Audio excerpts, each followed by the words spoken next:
Halo, assalamualaikum warahmatullahi wabarakatuh. Balik lagi di channel YouTube gue, dan kali ini gue bakalan jawab beberapa pertanyaan yang kemarin sempet singgah di Instagram ketika gue bikin Q&A. Barangkali teman-teman ada yang ingin ditanyakan atau mungkin ada yang perlu diklarifikasi gitu ya. Jadi kayak semacam apa gitu ya. Tapi gue bakalan jawab sih beberapa hal yang bisa gue jawab bakalan gue jawab. Kalau yang enggak ya biarkanlah yang lain yang jawab. Oke, yang pertama dari @vianika. Pertanyaannya, tanggapan kakak terkait pergerakan pemerintah dalam menangani corona sekarang.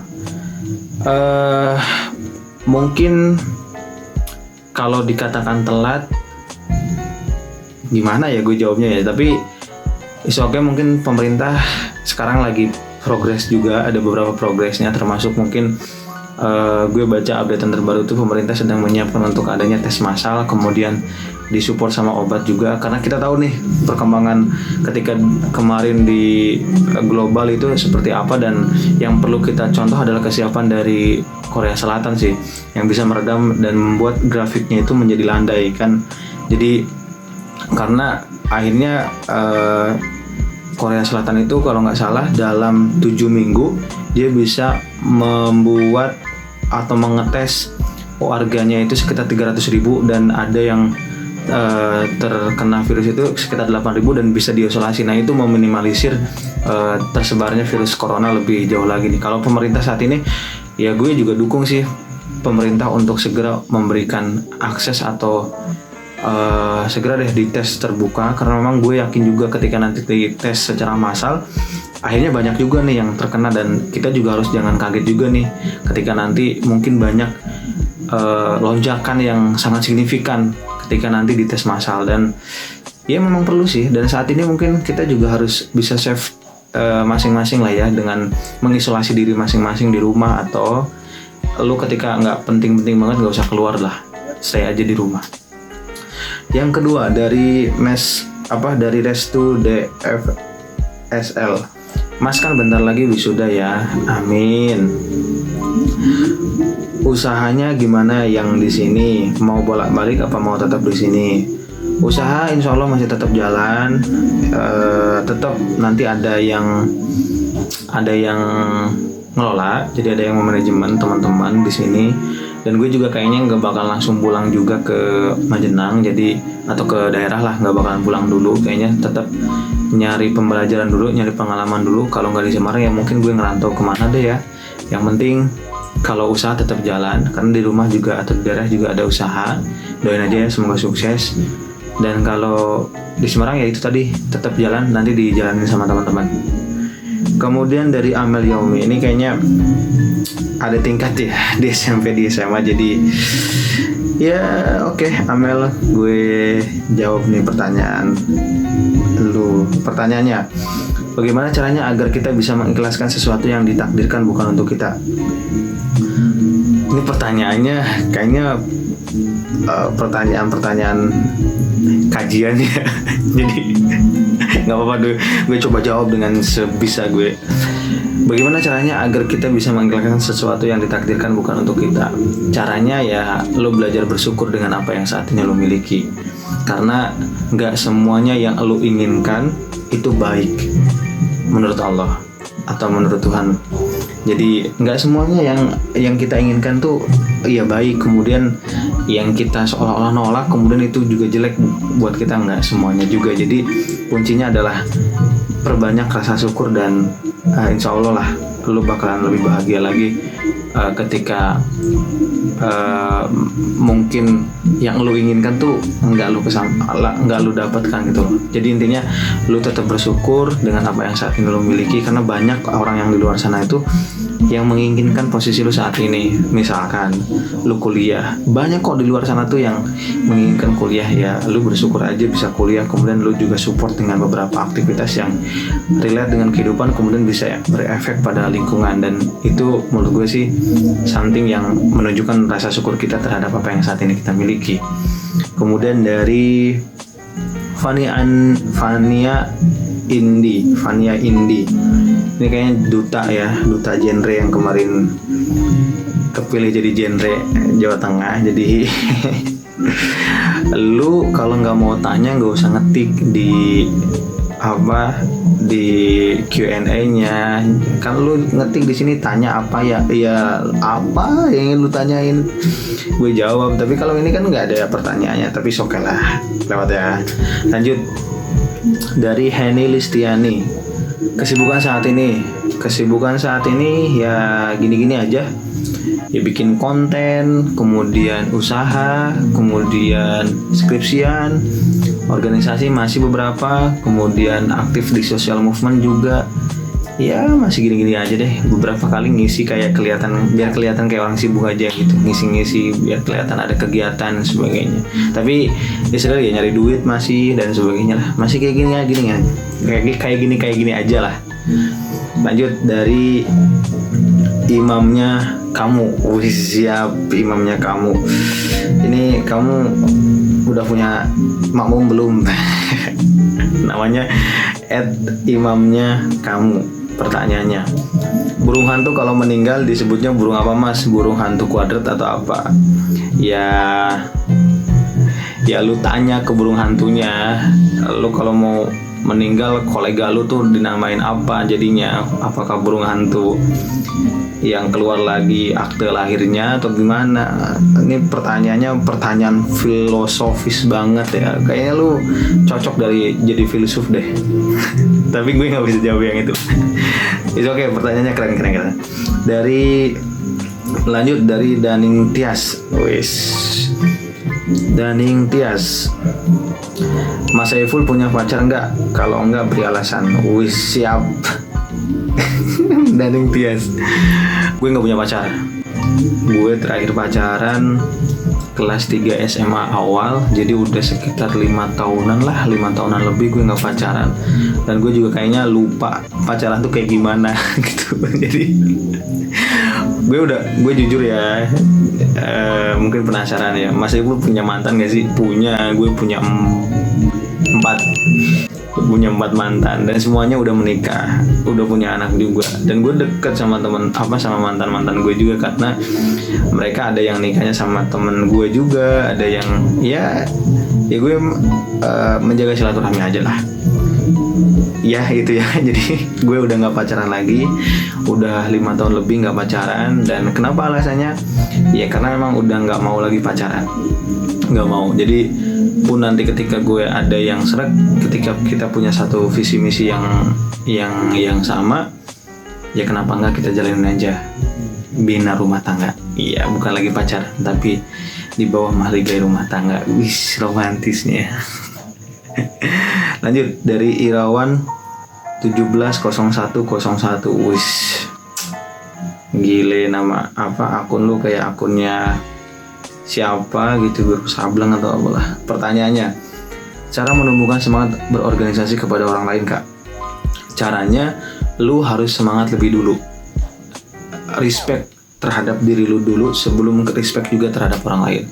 Jadi kalau mau numbuhin kalau mau numbuhin di eksternal, lu juga harus melihat kondisi di internal diri lu sendiri, sehingga lu akan mengupgrade kapasitas diri lu, kemudian nunjukin bahwa ini gue semangat kok di organisasi, sehingga akan membuat ibaratnya kayak dentuman sinyal yang cukup positif terhadap lingkungan di sekitar, dan sehingga lu bakal lebih bisa diterima, kemudian bisa menjadi sosok yang bisa berhasil untuk menggait teman-teman supaya lebih semangat dalam organisasi. Kan noise banget kalau misalkan lu koar-koar, ayo dong semangat di organisasi, tapi diri lu sendiri belum bisa menjadi contoh.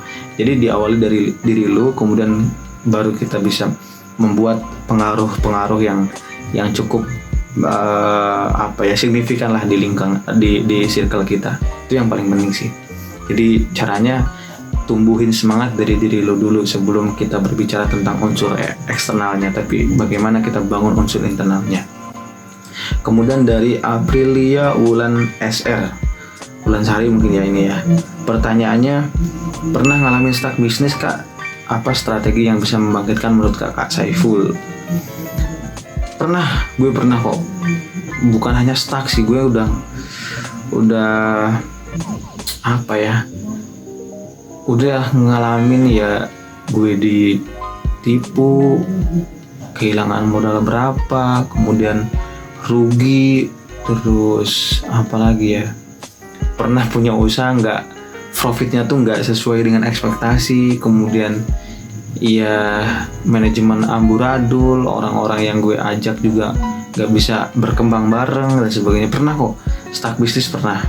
Terus kalau untuk bangkitnya ya gue sadar sih, karena gue butuh, dalam artian ya kalau gue nggak bisa move dari kondisi yang membuat gue jatuh, ya gue nggak bakalan growth, nggak bakalan tumbuh selanjutnya gitu. Jadi motivasi terbesarnya adalah gue harus lebih baik lagi dari apa yang kemarin gue lakuin. Jadi kayak misalkan gue gagal dalam satu bisnis ya, kegagalan itu gue jadikan modal buat motivasi diri gue. Oh, gue bakalan lebih sukses lagi di bidang ini nih. Makanya gue punya beberapa usaha yang nggak hanya mengandalkan di satu bidang ya. Jadi gue punya beberapa lah. Jadi kalau menurut orang kan lu harus fokus. Ya memang harus fokus.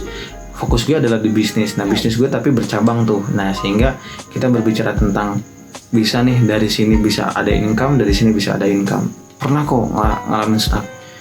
Bosan juga pernah ngalamin kebosanan dalam berbisnis, karena gitu-gitu aja gitu loh. Tapi itu balik lagi sih, ada motivasi dalam diri untuk menunjukkan bahwa gue bakalan menjadi orang yang kemudian sukses dan bisa mengangkat orang-orang di lingkaran gue supaya bisa, paling nggak bisa gue bantulah dikit gitu loh. Selanjutnya dari Ilham Tri. Oh yes. Lanjut nih, pertanyaannya dari Ilham Tri, soal kebijakan pemerintah Bang yang milih tes massal, menurut Abang udah tepat belum? Tepat. Gue katakan tepat, walaupun telat. Jadi mungkin itu telat, tapi ya bisa dikatakan tepat.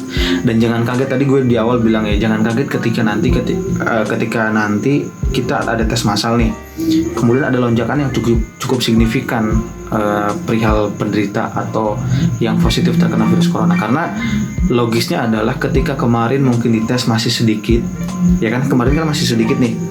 Barusan updatean di tanggal 21 Maret ini tadi siang itu update-nya ada 450 orang yang positif terkena virus corona. Kemudian yang meninggal itu berapa gue tadi? Oh iya, yang meninggal itu 38 orang, kemudian yang sembuh itu 20 orang. Jadi kan cukup signifikan banget nih tingkat kematiannya kita. Kemudian nanti ketika ada di tes massal, iya, yang kemarin itu belum kebuka karena mungkin kan baru berapa orang doang yang bisa tes ya, karena memang cakupannya kecil gitu ya. Ketika nanti dibuka tes massal, jadi jangan kaget karena ada banyak yang akan terdeteksi bahwa itu positif gitu, karena memang tes massal ini. Nah, keberhasilan Korea Selatan adalah di sini nih, mereka dalam 7 minggu bisa tes massal 300.000 orang, kemudian yang positif 8.000, kemudian dia isolasi tuh yang 8.000 ini supaya tidak menyebar begitu banyak. Nah, harapan gue walaupun kita telat, paling enggak ada peluang untuk kita bisa meminimalisir sebisa mungkin penyebaran virus ini semakin masif. Karena ngeri banget men, ini ngeri banget. Lanjut, jangan panik tapi ya, ini ngeri tapi jangan panik. Lanjut dari Mustika Adel. Pertanyaannya, gimana sih Kak cara menghadapi rasa grogi di depan audiens? Cara menghadapi grogi di depan audiens. Sebenarnya rasa grogi itu adalah respon di diri kita sendiri gitu. Karena yang gue yakini atau yang gue pahami itu, tiap orang itu sebenarnya dia sedang bermain dengan pikiran dan kata-katanya gitu loh. Kalau lo berpikir bahwa lo bakalan bisa menghadapi grogi yang lo sendiri rasakan, gue yakin lo bisa kok.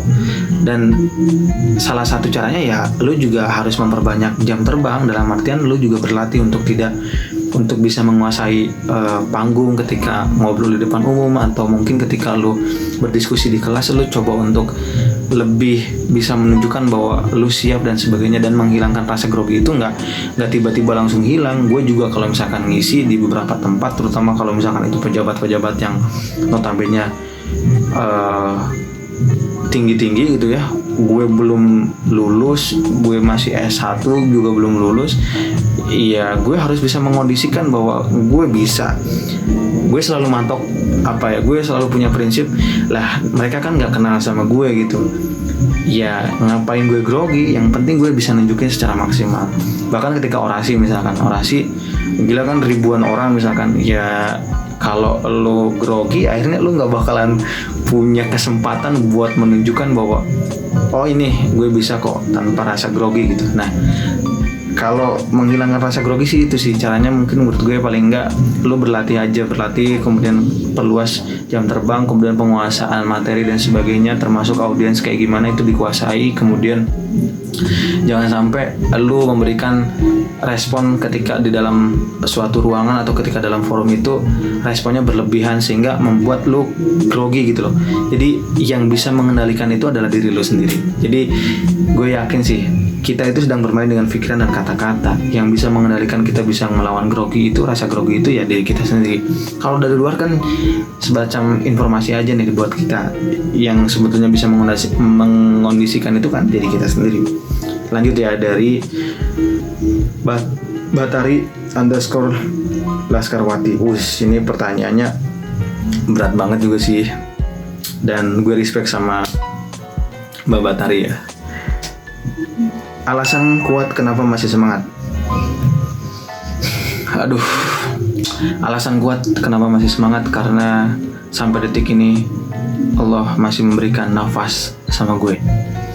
Jadi alasannya adalah ya berarti Allah masih percaya bahwa gue bakalan membuat kebaikan di lingkaran yang lebih luas lagi. Jadi gue punya prinsip, selama gue masih bisa bermanfaat untuk banyak orang, berarti saat itulah gue masih diberikan kesempatan untuk membantu orang oleh Allah SWT. Ketika gue nggak bisa memberi bantuan, berarti saatnya gue dibantu sama orang lain. Jadi prinsipnya gue gue percaya terhadap the power of giving, termasuk ya gue masih percayalah bahwa kita punya pengharapan yang jauh lebih baik lagi di hadapan Allah SWT. Dan itu sih yang membuat semangat sih, termasuk karena gue lahir dari orang-orang yang mungkin punya keresahan di latar belakang, jadi sebisa mungkin gue harus bisa bermanfaat untuk banyak orang, prinsipnya gitu. Karena gue dulu pernah punya mimpi bahwa gue harus menjadi orang yang punya kebermanfaatan luas dan berefek sosial yang cukup baik lagi ke depannya. Itu sih. Lanjut dari Nice NK16. Pernah ada cinlok gak pas ngebem? Pas ngebem gue meminimalisir adanya cinlok atau perasaan-perasaan kayak gitu ketika dalam satu organisasi. Ketika kelar dari organisasi kemudian ada perasaan itu hal yang wajar lah. Ketika dalam organisasi pun ketika ada rasa suka ya wajar banget sih.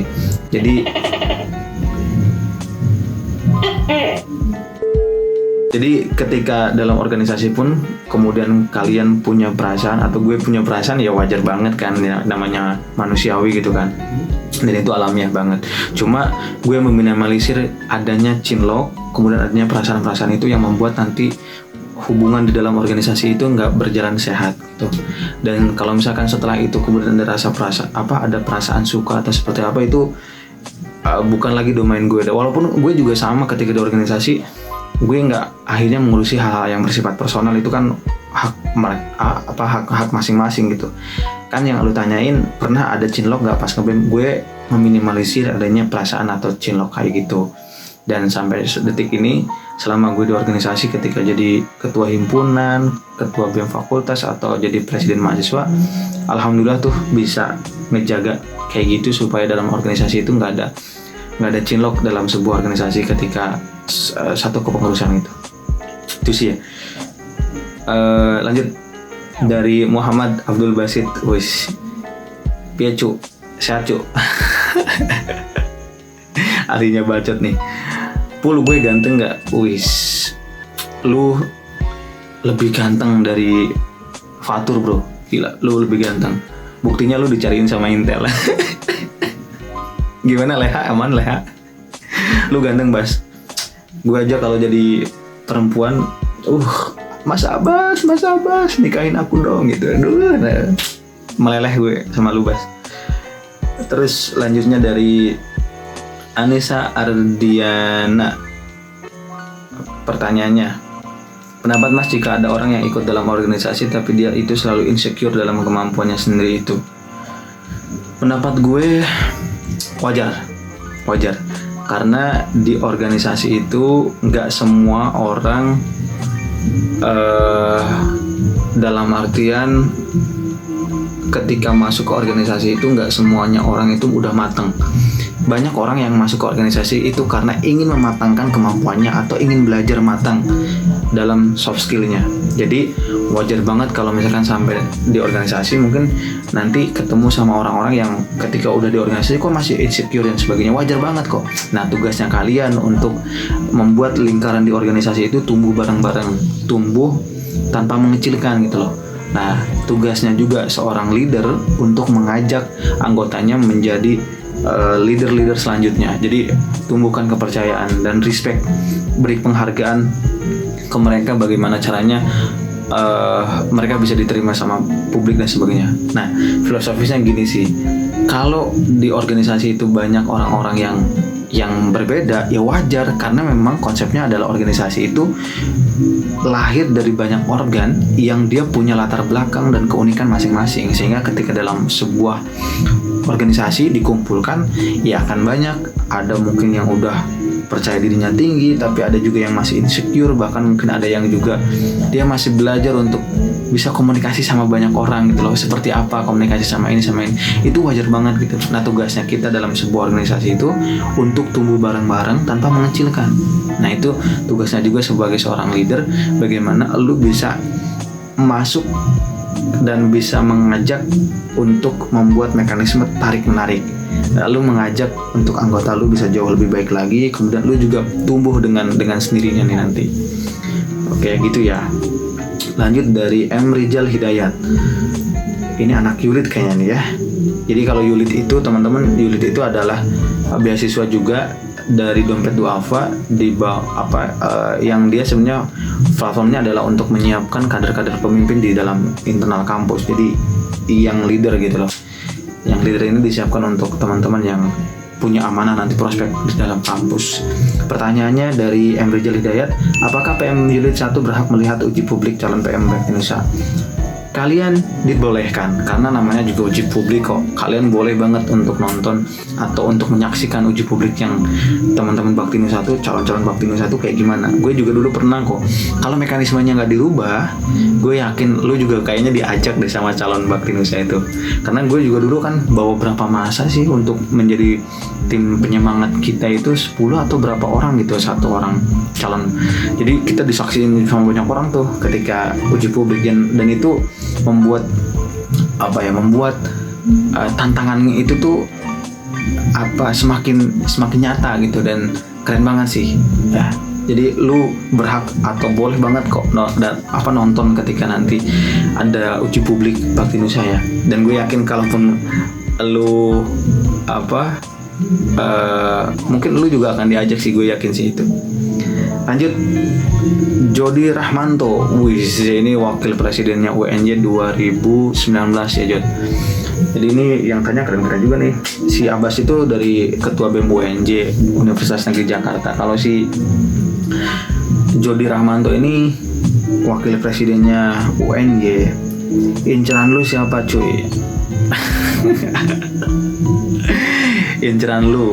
Gue nggak punya inceran bro. Adalah, tapi gue nggak bakalan sebut di sini karena gue yakin ketika nanti ini ketahuan sama orangnya, dia akan over percaya diri mungkin. Wah, ternyata selama ini Mas Ipul mengagumi atau mengincar saya, padahal biasa aja. Siapa Saiful itu kan? Enggak, yang pasti kalau inceran adalah, maksudnya yang gue suka ada, tapi yang pasti gue harus bilang dulu sama bapak sama ibu seperti apa restunya. Kalau udah direstuin barulah ya. Dan gue nggak bakal ngasih tahu inceran gue siapa, takutnya nanti terjadi hal-hal yang tidak diinginkan. lanjut dari Meta Salsa. Pertanyaannya, tanya dong Mas, cara agar berpikir kritis itu gimana ya? Makasih Mas. Cara berpikir kritis banyak banget caranya. Tapi secara teori gue nggak bisa jelasin karena gini, gue tuh di konten YouTube bakalan bikin segmen Saiful Bicara itu segmen yang nanti punya bahasan spesifik. Misalkan gue bahas tentang critical thinking, gue bahas tentang public speaking, gue bahas tentang leadership, gue bahas tentang sosial politik dan sebagainya. Gue bakalan bahas itu. Jadi ini sedang gue siapin sama teman untuk nanti di YouTube itu kita punya bahasan yang spesifik nanti nih, dan semoga bermanfaat aja sih. Nah terus kalau misalkan cara berpikir kritis ini yang gue pahami sih banyak juga di buku, ada beberapa teorinya, termasuk mungkin gue yang sering banget gue baca tuh ya bukunya Pendidikan Kaum Tertindas, karyanya Paulo Freire. Itu tuh membuat pikiran gue tuh semakin kritis terhadap pendidikan gitu. Mungkin itu bukan melatih cara berpikirnya, tapi dia mengolah segmentasi bahasan pendidikan itu supaya ada nalar berpikir kritis di sana gitu, hadir di sana dalam hal pengajaran dan sebagainya. Nah kalau mungkin salah satu cara untuk berpikir kritis atau menumbuhkan pikiran kritis kita itu, kita harus bisa membedakan mana opini, mana fakta dalam sebuah bahasan. Jadi ketika lu misalkan dibenturkan sama sebuah pembahasan, lu juga harus lihat dulu nih faktanya apa tentang ini, kemudian lu opininya apa juga, ada yang opini, ada yang hoax dan sebagainya. Lu harus bisa membedakan antara itu semua sehingga jatuhnya lu bisa objektif nih. Lu harus objektif. Kemudian cara berpikir kritis ini kan manfaatnya bukan hanya pada tataran, mungkin kalau misalkan lu mahasiswa pada tataran kuliah aja, terus pada tataran yang luas misalkan di masyarakat dan sebagainya. Banyak banget manfaat kita berpikir kritis. Dan berpikir kritis tuh bukan akhirnya iya atau enggak, tapi bagaimana kita punya konsepan berpikir terhadap pembahasan yang saat itu kita bahas. Dan salah satu caranya ya lu harus punya literasi juga. Kemudian kalau gue sih sering diskusi. Jadi ketika gue selesai baca buku atau sedang baca buku atau mungkin gue dengerin podcastnya orang, gue tuh biasanya ngajak diskusi orang lain gitu untuk membongkar ini loh bahasan ini, kemudian apa yang bisa kita ambil dari segi ini gitu. Nah itu gue masih saat ini lakuin, dan saat ini gue juga masih banyak belajar banget tentang bagaimana cara berpikir kritis ini, karena doktrin yang gue selalu pakai adalah bagaimanapun gue jangan sampai gampang percaya sama apa yang diucapkan narasumber atau dosen ketika mengajar. Jadi harus ada kontradiksi dalam berpikir, sehingga gue menanamkan gue harus bisa berpikir kritis gitu. Makanya gue kulik terus apa yang menjadi pembeda, apa yang menjadi bahasan ini. Nah makanya penyiapan dalam pembahasan itu harus hadir. Jadi kalau lo berbicara tentang outcome, kan harus diawali dengan input, proses, outcome. Nah dalam proses berpikir pun kayak gitu tuh. Kalau misalkan kita mau berpikir kritis, lo tarik benang merahnya ke belakang itu apa nih yang perlu kita siapin ya. Lo harus membuat plan bahwa ketika ada bahasan itu, gue siapin data-datanya supaya kesana nyampe nih. Itu sih paling. Dan upayakan untuk sering diskusi ya, karena diskusi itu salah satu hal yang menurut gue wajib banget sih lu miliki keahlian berdiskusi itu, karena dengan diskusi lu semakin paham bahwa kita sebenarnya nggak tahu apa-apa gitu loh. Jadi jangan sungkan juga lah untuk bertanya sama yang ada tingkat atau yang kakak tingkat dan sebagainya. Dan kalau gue sih punya patokan, jangan pernah ngelihat siapa yang bicara sih, tapi lihat apa yang dibicarakan dan berpikir kritis dari sana. Nah, dimulai dari rasa keingintahuan yang tinggi, berpikir kritis itu, sehingga critical thinking itu akan hadir. Terus dari Mekar ini anak BMKM 2019-2020, kayaknya lu jadi di BMKM juga ya, karya. Pertanyaannya, cara mengembangkan potensi desa dan alasan kenapa mau balik ke desa. Cara mengembangkan potensi desa, banyak cara yang perlu kita pelajari ketika mau mengembangkan potensi desa sih. Caranya kalau gue sih mulai dari anak-anak mudanya, tongkrongan. Jadi kalau ketika gue pulang tuh kadang gue nongkrong di warung-warung sama warga, tongkrongan di lapangan pingpong atau badminton dan sebagainya sama warga-warga, terus ngobrol yang ringan-ringan aja gitu. Terus potensi desanya kita bahas simpel, kemudian kita ajak mereka secara kesadaran lah. Jadi memang berat, memang tantangannya banyak banget kalau misalkan kita ingin balik ke desa, karena yang gue pahami sebenarnya desa itu penyumbang kemiskinan terbesar 70% kemiskinan itu disumbang dari desa Jadi potensi desa itu luar biasa banyak. Nah, perlu orang-orang yang punya pemikiran visioner untuk balik lagi ke desa, kemudian dia mengembangin desanya nih. Jadi jangan sampai lu dari desa atau dari daerah nyaman di kota, kemudian malah lu nggak balik ke desa. Lah desanya siapa yang akan mengembangkan? Kan akhirnya ya mungkin gitu-gitu aja. Nah, cara mengembangkan potensi desa ya lo juga harus bisa masuk ke semua elemen masyarakat, kemudian lo juga harus punya jaringan yang cukup juga gitu, karena noise banget ketika nanti kontradiksi nih. Potensi ada tapi kita nggak punya jaringan, pun sebaliknya jaringan ada nih tapi potensi desa yang ingin kita kembangkan relate nggak dengan jaringan ini sama-sama klise, sehingga harus di link and match kan antara potensi desa kemudian elemen-elemen yang lain dan mungkin pihak BUMN atau apa yang bisa berkontribusi ke desa. Karena zamannya kita saat ini adalah berkolaborasi dan membangun kesadaran kolektif bahwa kita punya potensi yang bisa dikembangkan sama-sama gitu. Saat ini zamannya kita kolaborasi. Nah, kenapa alasan gue balik ke desa? Sebenarnya alasan balik ke desa itu emang dari dulu sih gue udah punya plan. Gue bakalan berapa lama dulu ngerantau, kemudian gue balik ke desa itu usia berapa dan sebagainya, itu udah punya plan kayak gitu tuh. Dan memang alasan terbesarnya karena ingin berkontribusi buat daerah atau buat tempat lahir sih. Jadi ya mau nggak mau gue harus balik ke daerah gitu dengan something yang udah gue siapin, dalam artian selama gue ngerantau kayak gini ya gue harus belajar banyak di sini, seperti apa jaringan diperluas dan sebagainya. Sehingga ketika nanti balik ke desa tuh gue punya something lah yang bisa dikontribusikan di sana. Dan gue pernah ngukur di speedometer itu dari rumah ke UNES itu ke Semarang itu 378 kilometer lah kalau nggak salah tuh, 8 jam lah perjalanan. Gue dalam hati tuh berpikir ketika dulu perjalanan motoran gitu, kalau gue dari rumah ke Semarang dan di Semarang gue nggak dapat apa-apa, harus punya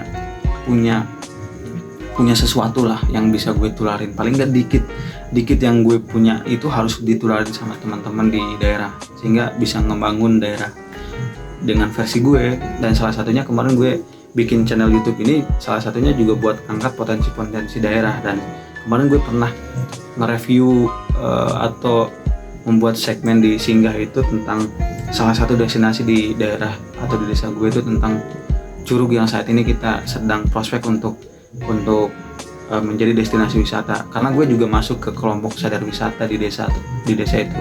Pokdarwis itu gue jadi bagian pengembangan potensi dan bisnis jadi gue masuk di sana struktural, dan ya mau nggak mau gue juga harus punya kontribusi ke sana, sehingga gue bikin konten YouTube dan gue masifkan lagi, dan ya semoga bermanfaat lah untuk desa gitu. Nah, itu salah satunya. Banyak banget sih alasan-alasannya, termasuk di desa tuh gue masih ngerasa asik ya hidup di desa itu gitu. Gue punya mimpi tuh besok ya gue kalau udah tua tuh atau udah usia berapa gue balik ke desa, punya rumah di desa, terus ladang luas, hijau, kemudian damai, nggak berisik dari kendaraan dan sebagainya. Ya istri, anak, ya kita berkumpul di sana. Rasanya gue menikmati masa tua gitu. Nanti gue punya planning ke sana sih. Lanjut ya, ini malah curhat ya, tapi nggak apa-apa. Dari STYAH, Setia.